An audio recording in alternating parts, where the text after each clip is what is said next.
Have you guys ever heard about experimental learning? This is an advanced learning method in which the learners learn through their experience and reflections. Here's in our management program, a joint program by the Vietnam National University Hanoi International School and Khoa College in the United States. We have the precious opportunity to apply these learning methods into our everyday learning process. Learning from doing. That does sound interesting enough for you guys? So right now we have a class with the lecturers from the Khoa College, Mr. Gary. All right, class. So today our topic is going to be the topic of motivation. Anyone know what motivation is? You know this word? What is motivation?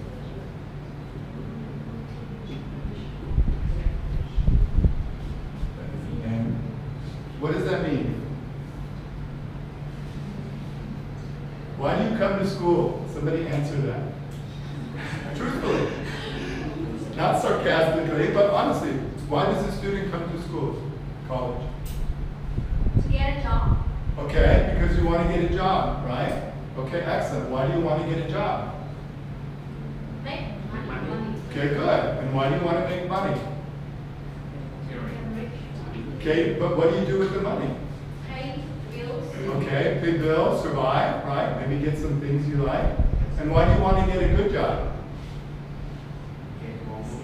More money, what else? Good environment, okay. What else? Why do you want to have a good job? How will that make you feel about yourself? Proud. Proud. And how will other people treat you? Respect. Yes, okay, excellent. So what I want to talk about today is there's a theory on motivation by a psychologist named Abraham Maslow. And Maslow came up with this model that has 5 different levels. It's shaped like a pyramid. Okay? And these levels essentially help explain our motivation, why we do what we do. And he bases it on a series of needs that we have. And we're trying to meet those needs. And that explains why we're motivated to do what we do. So think about this. What are your most basic needs as a human? What do you need?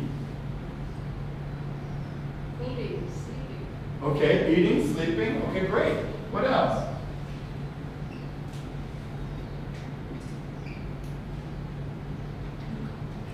So these are your body's needs, right? You have physiological needs. You need air, right? You don't have air, you don't last very long, maybe a minute or two, right? So you need food, you need water, you need air. So these are our most basic needs, the physiological needs, right? Once those needs are met, Maslow came up with the idea that you're going to move on to your next needs that you have. And it's very important. The base of this pyramid, like in architecture, it's the strongest part. It supports, like when you build a house, you need a strong foundation. Well, without this, you have nothing else matters, right? You don't have air, you don't have food, nothing else will matter. But once these needs are met, what do you think is a human's next needs? What's the next level? Good, safety, right. You need to be safe, right? Sure. So once you have food and air and water, you need shelter, okay? You need protection from the environment, like today, very hot, right? In other parts of the world, it's snowing, maybe windy and storms.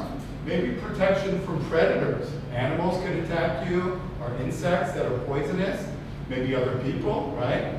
So your safety needs are also extremely important. Once you have your basic bodily needs, you're trying to then have shelter, have protection, okay? Now, think about, as I explain these needs to you, how does this relate to business, for example, okay? And the answer is, because you know, this is a psychologist who came up with this, but this is in all the business books. The reason is, in business, you're trying to understand what makes people do what they do. Why do you want to know that? If you're a manager, you need to manage people. Let's say I'm a manager and you're my workers. I need to understand how to motivate you to do your job. You need to be productive. You need to have high quality. You need to do a really good job. In order for me to get you to be able to do that, I need to understand what motivates you. What are your needs, okay? And so this is where this chart starts to come in and make sense. And you'll see the other needs in a moment as we move up. Also, think about in marketing and consumer behavior. You're selling something and you want people to give you their money to buy it from you. You need to understand what makes them take their money out. How do you motivate them to buy your product or your service? Again, you need to understand what makes them want to buy certain things and what influences them. That's what marketing is all about. All right, class, so for today's activity, I'm going to hand you a piece of paper if you could read it, and then I'll explain the directions to you once you have it.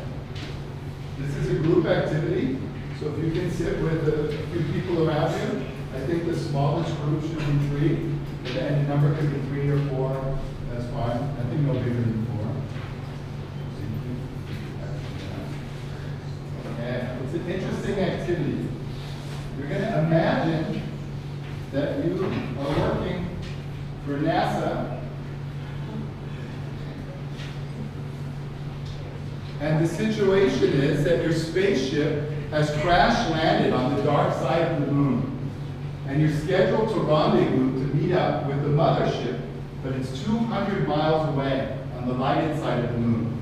The crash has ruined your ship and it's destroyed all the equipment except for the 15 items you see on your list. Okay? Your crew's survival depends on you reaching that mothership. So you have to choose only the critical items that you can bring with you to go across 200 miles of space on the moon. Your task is to rank order. That means 1 through 15, the most important to the least important. So, a box of matches. Do you think that's a very important thing in this situation? Okay, why would it not be important? Okay, good. Some people, believe it or not, they make this important because in our minds, living on Earth, fire has always been the critical survival tool, right? Old days of caveman, right? When the early humans learned to have fire and keep it, they were able to hunt and cook, and they were able to keep away threats. So fire is very important, and we think immediately matches. You're right. With no oxygen, you can keep striking that match, and for the end of your life, you'll be an old lady, an old man, no fire, right? Excellent. All right. Oxygen, is that important or not important?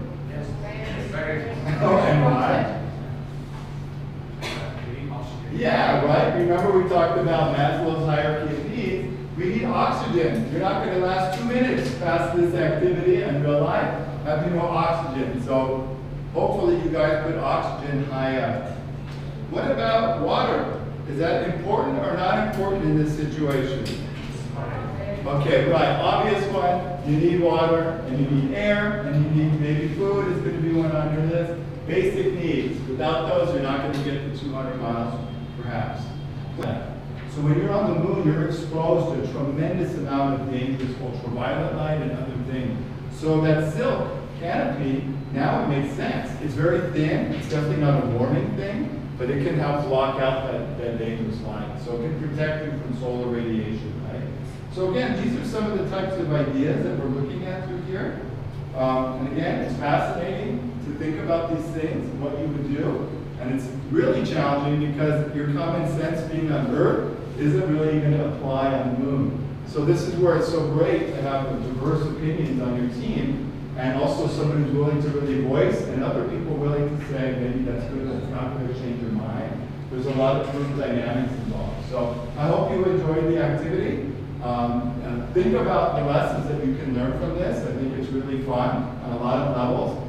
But think about in the business field when you're working in teams about how to solve problems, about the process of respecting and listening to other people's ideas, being open to their ideas, maybe changing what you think is the right thing to do or wrong thing to do, and together, through respecting everyone's diverse ideas, coming up with the right one. It might not be life or death, you're not going to be an astronaut, but it can be the difference between success and failure at work. So thank you very much. Nice job, man.